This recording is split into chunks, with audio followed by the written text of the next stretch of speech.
Toaster, and today we're gonna go over the re-update of the patch notes that got released for DBD. If you guys saw my last video, I talked about how these patch notes that they were doing for this PTB is atrocious.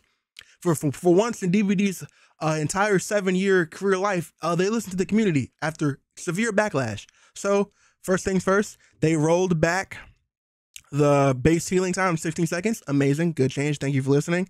And then all medkits now have a total of 24 charges, same as PTB like they said, but they lowered the efficiency of self-healing. So if you self-heal with a medkit, it uses more charges and it takes longer.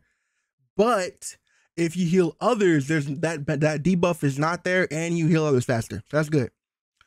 Then here's a whole bunch of changes to the medkit add-ons. Pause and read this if you want to. I don't really care.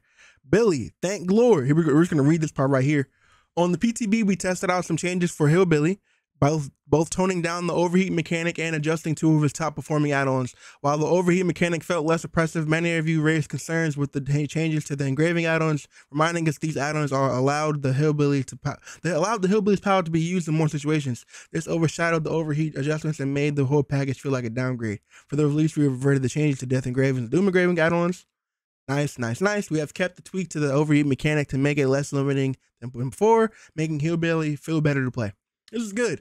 My whole situation is, this is a good change because they technically now he's been buffed, but I want to know who decided that doing that change to Billy was a good change, because I don't know who said it. I think it was Oz. I don't know who said it, but this is concerning because from what I can see, they're basically looking at the data, seeing that these are the only add-ons that are getting used and saying, okay, nerf them. No. No, but the problem with Billy is Billy has no good add-ons but these. It's not like Nurse to where people play with no add-ons because muscle memory. Billy just has no good add-ons anymore. He has nothing. Ever since they did this rework to him and overheat, his add-ons are trash and atrocious. All you see is Doom Engravings, Death Engravings, Low Pro Chains, and maybe a carburetor tuning guide. That's it. But if you want his 2 ultra rares, you have to run them together, or have to have Tink or something. And with Tink being nerfed, it's not as good, not as like every time the gen hits 70%, it's no longer as strong. So this is overall a good change. Thank you for reverting, but please, for future reference, when you guys are making and nerfing and buffing add-ons, understand that if it's only 2 versions or only 2 add-ons are being used, you should probably check first to see whether it's the other add-ons. These 2 add-ons that you're looking at are either too strong or all his other add-ons are trash. Okay, so let's talk about the perks. So if you guys don't remember the PTB patch notes, they said they were making it so Dead Hard is only active whenever you save somebody and get a safe unhook. So let's see what they did to it. I still think this change is a nerf on top of the nerf they already just gave it. So let's see. Since reducing the endurance effect further would have made Dead Hard too finicky to use, we instead of opted to limit the number of times they could be used, acquiring a safe unhook to activate the perk. While this had an intended result of limiting the number of times it appeared in the match and prevented it from being used in the first phase of the match, some of you pointed out that the new design indirectly encouraged the killer to chase the unhooked survivor. I'm sorry. This makes it a lot of sense to the unhooker may have activated their Dead Hard, but you can be sure that the unhooked survivor does not have it. So for the update, it basically made it so you have Dead Hard activates when you are unhooked or you unhook yourself.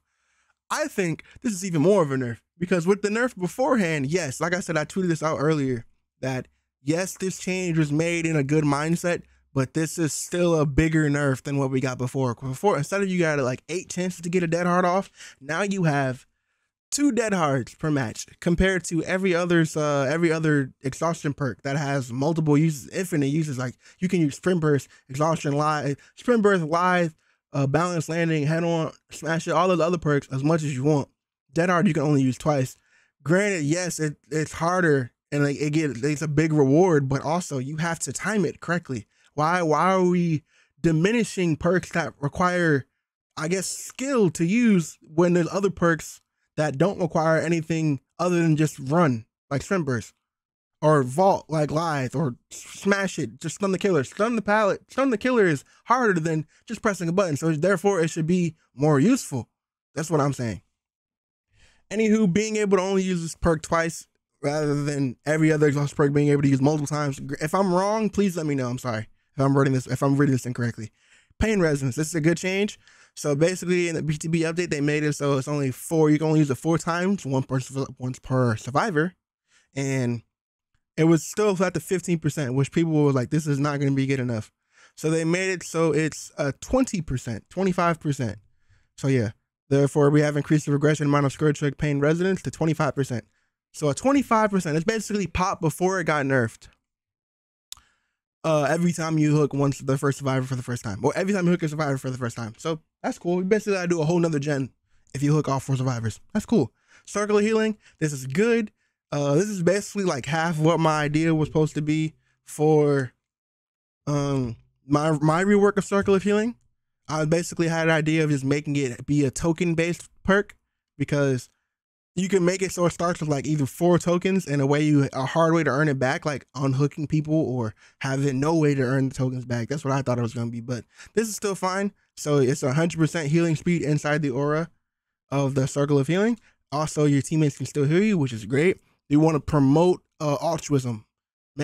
Promoting altruism and team-based altruism instead of self-healing. Good. Auto Haven Wreckers.